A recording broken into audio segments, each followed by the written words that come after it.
You know, you know what's really busting my boat lately?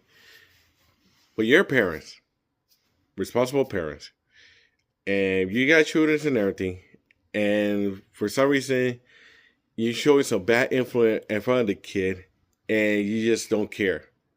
I get it. I get it. Life is hard. Life can drag you down. Life is very, very difficult for anybody. Anybody.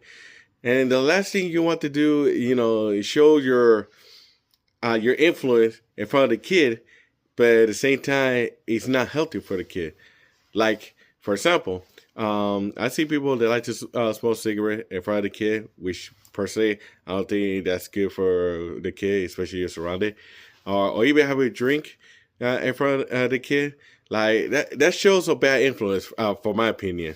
And sooner or later, when it comes to kids, they're curious. They're curious as a cat. They started experimenting with those things. Next thing you know, you stop them and tell them no, don't do that and everything, because, like I said, that's your stuff.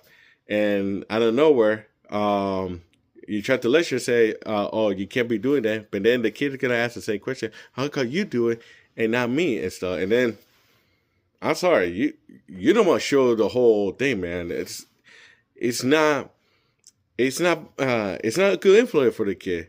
Like, I get it. You had a bad life. You had a messed up life. But don't drag the kid into this.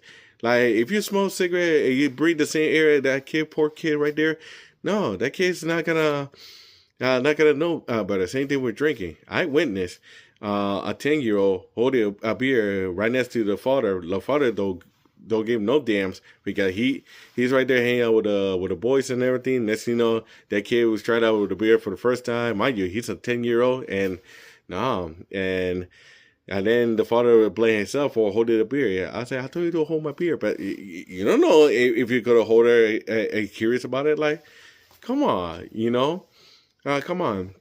At least try to do it in your own free time, not in front of the kid. That way, there's a 50-50 chance that you don't have to learn from it, and they can find out until they a little bit older and stuff. My advice to you is don't be a bad influence, parents. I understand life is tough, and you have to have a lot of responsibility, but don't drag your kid into this because you can say you can do a lot better. At least try to keep everything in between or separated from itself. And that's what really busted my ball, guys. You guys have a wonderful day.